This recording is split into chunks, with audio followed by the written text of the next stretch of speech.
to all my hack and slashers and good guy dolls. My name is EJ Marino and we have a review today. I'm going to be jumping into episode 3 of Chucky, I Like to Be Hugged. 3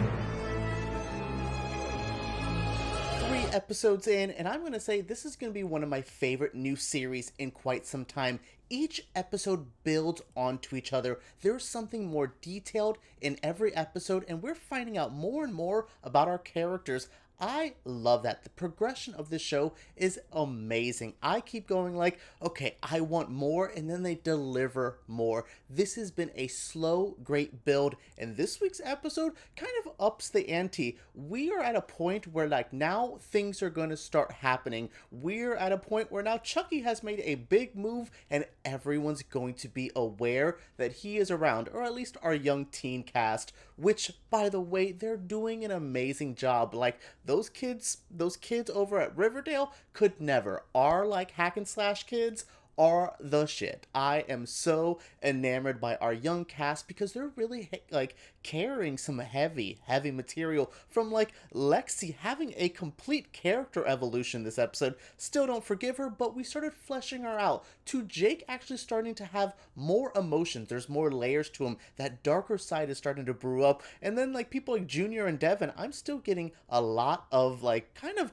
little moments from them. I'm waiting for both of them to have their standout moment. But overall, this young cast is good. And Chucky, oh my goodness, our Chucky had a pretty crazy backstory. Like, I did not predict it to go the way that it did. But overall, I think his like little backstory stuff is fun. And then present day doll Chucky, it's pretty good. Some of the CG this episode was a bit wonky. I'm not going to say this is completely 1000% polished in that department, but on the other side, I thought the camera work this episode was great. Those De Palma forced perspective shots and things like that. This show is so well made, so entertaining, and I'm having a good time just getting into it every week. So thank you guys for joining me. This is going to be kind of my Halloween episode, so I'm in a little fun costume. Now, enough of this review. Let's get into the recap.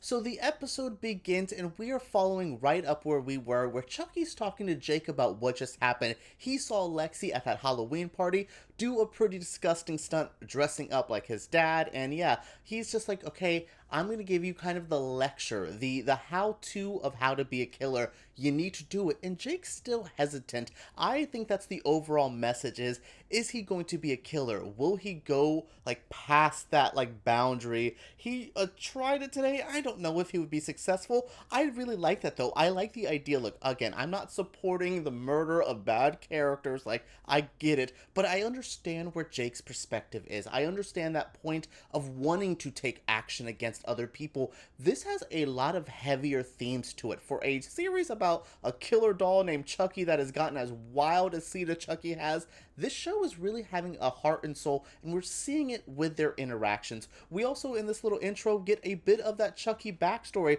We'll get into that more at the end of the episode, but we start seeing that this little boy had a pretty traumatic, like, upbringing, and something crazy happened to him, and he's kind of mirroring that a little bit with Jake's story. I think that's really interesting. I mean, some of the stuff with Jake this episode, where he's having him like hunt down Lexy, who he thinks is Lexy, goes to attack her, and it's actually Junior. There's some really funny stuff there, and I was like, oh, where are we going to get into this episode? Jake's not a huge part of this episode. It's a lot about Lexy. In this episode, we see Lexy having to basically like swallow her pride, apologize to Jake, but there is an ulterior motive there. Her younger sister is still obsessed with Chucky, and we see that Lexy's pretty good with her younger sister Caroline. She understands when she's having a moment of like how to calm her down. She goes through the things. We start seeing that she does care for her. She's still the bitter, mean Lexy, but her moments with Caroline was really fleshing her out. We also see that Lexy has to go to Jake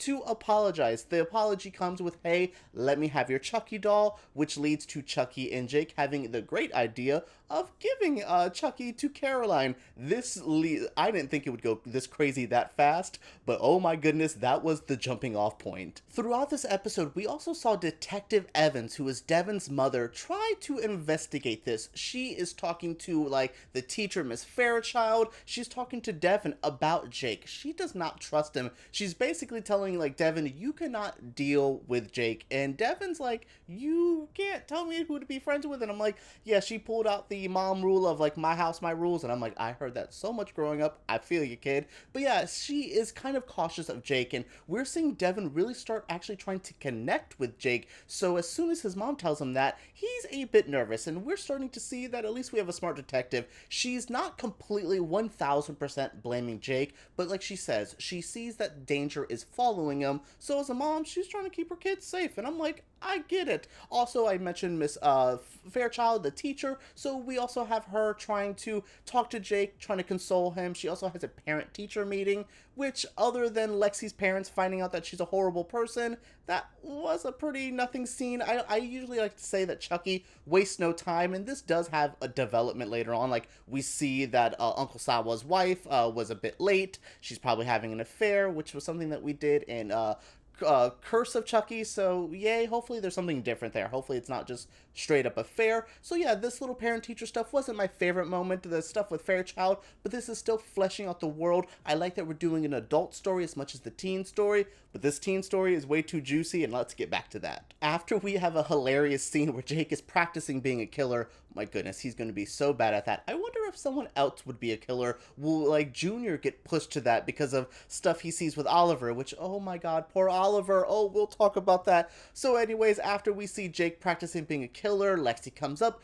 gets the doll from him. Well, he puts up a fight at first, and then him and Chucky figure out the plan. So, like, Chucky is now living with Lexy and Caroline, and he gets to work quickly. He's already manipulating Caroline, already trying to give Lexy the spooks, and I'm like, oh my goodness. So Lexy's parents go out to that parent-teacher conference, and she is home alone and has a party. Chucky is down to party as well, because he sees all these teens here. He sees this as a moment to strike on Lexy, which leads to some pretty hilarious moments. But this also leads to Lexy having some stuff with Junior, some stuff with Oliver that I'm like, oh my god, is there a little love triangle building up here? Yeah, not so much, because Chucky ends up stumbling into Oliver and accidentally kind of forcibly having to kill him, and I'm like, oh my god. I wrote in my notes, like, poor Oliver, and then he got killed. I'm like, poor Oliver, this poor child is just like, I'm just trying to get with this girl. Can y'all, like, not get me killed? It's so funny. Yeah, this moment was pretty great. Like, I like that. There's also a fun callback where Chucky wanted to watch the news with Caroline, which is something that he did with Andy in the first one. All great stuff here, and I really liked the Chucky-Lexy battle at the end. Oh my goodness. During all of this party drama with the Oliver stuff and the Lexy-Chucky face-off, we kind of cut to Jake at the cemetery, talking to his parents, really letting go of some emotions. I hope this is a turning point for his character, and he starts to shift here now that he had this, like, come to Jesus moment. I think it would be really helpful. Yeah, let's cut back to the party, because Chucky attacks Lexy. Yeah, he did not wait. I swore this would have happened in episode, like, 4 or 5, and they said, no, here it is. He, like, attacks her. There's a big fire. Obviously, she will be safe. But in the preview, we saw that her sister ends up going to the hospital. And this also means that everyone knows that Chucky is a being here. Like, Lexy's going to be talking to Jake about this. Like, obviously, she's going to survive the attack and maybe now live. I actually don't hate her character as much. They really did flesh her out. So great job to Don Mancini for getting me to hate this character and then getting me to, like, see layers to her. It was really cool. Okay, so let's get to the wildest moment of this whole episode. Yes, Chucky trying to kill Lexy is not the craziest moment, even though him laughing in the flames was a dope shot. Love it so much. We see that little Chucky has the backstory of he killed his mom. So there is a killer going around Hackenfield or whatever this place is called, and yeah, he kills the dad, and I'm like, oh my goodness. So this is going to be where he sees the both parents get killed, and this is how little Chucky evolves. When he is hiding with his mother in a closet from this killer, he kills his mother while waiting. The killer finds him and kind of sees Chucky is one of him, a gross, crazy man. And I'm like, that is not how I thought that was going to go. I thought he was going to defend it. I thought we were going to have a bullying like allegory or like kind of like mirroring with him and like Jake, and I'm like, no, he's been evil since the jump. A very shocking, oh my god, ending to this episode that I was very in love with. Like between the Chucky and the mansion fire and this ending, I was